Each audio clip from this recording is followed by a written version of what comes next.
विष्णु जी ने पास आकर कहा, शिव, आज आपने केवल सृष्टि को नहीं बचाया, आपने हमें यह भी दिखाया कि सच्चा देवता वह है जो विनाश को संतुलित कर सकता है, न कि उसे नष्ट कर सकता है। आप केवल रक्षक नहीं बल्कि स्वयं ब्रह्मांड का केंद्र बन गए हैं।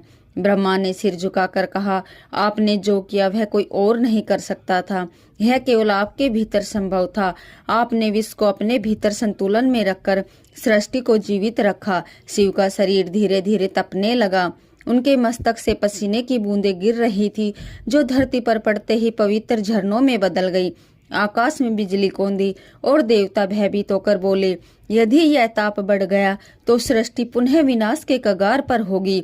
तभी पार्वती ने आगे बढ़कर अपने दोनों हाथों से शिव के कंठ को थाम लिया ताकि विष उनके भीतर से बाहर न फैल सके। कहा जाता है कि इसी क्षण पार्वती माँ अन्नपूर्णा और शक्ति के स्वरूप में प्रकट हुई। उनका स्पर्श शिव जी के भीतर के विष को स्थिर कर गया और वह अब केवल उनके कंठ तक सीमित रह गया। तब देवताओं ने मिलकर एक विशाल यज्ञ किया। आकाश में पुष्प वर्षा हुई, वायु सुगंधित हो गई और समस्त देवता एक स्वर में बोले, नीलकंठाय नमः।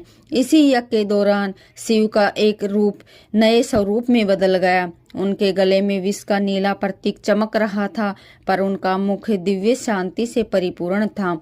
उनकी आंखें बंद थी, पर उनमें संपूर्ण सृष्टि प्रतिबिंबित थी। विष्णु ने धीरे से कहा, शिव, यही कारण है कि मैंने इसे नहीं पिया। यह कार्य केवल आपके लिए था।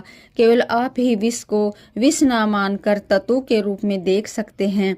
शिव ने कहा, ब्रह्मा, विष कभी समाप्त नहीं होता, वह केवल रूप बदलता है।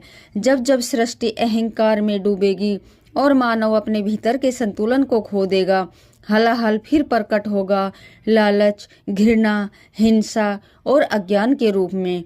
हर बार इसे नियंत्रित करना केवल वही कर सकता है जो अपने भीतर सुनने का अनुभव करता है।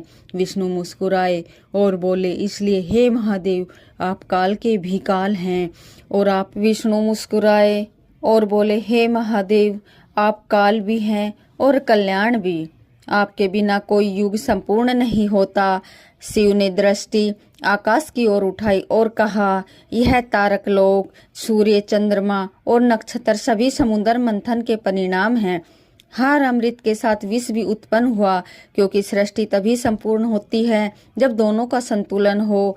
जो केवल अमृत चाहता है वह सृष्टि के नियमों को नहीं समझता।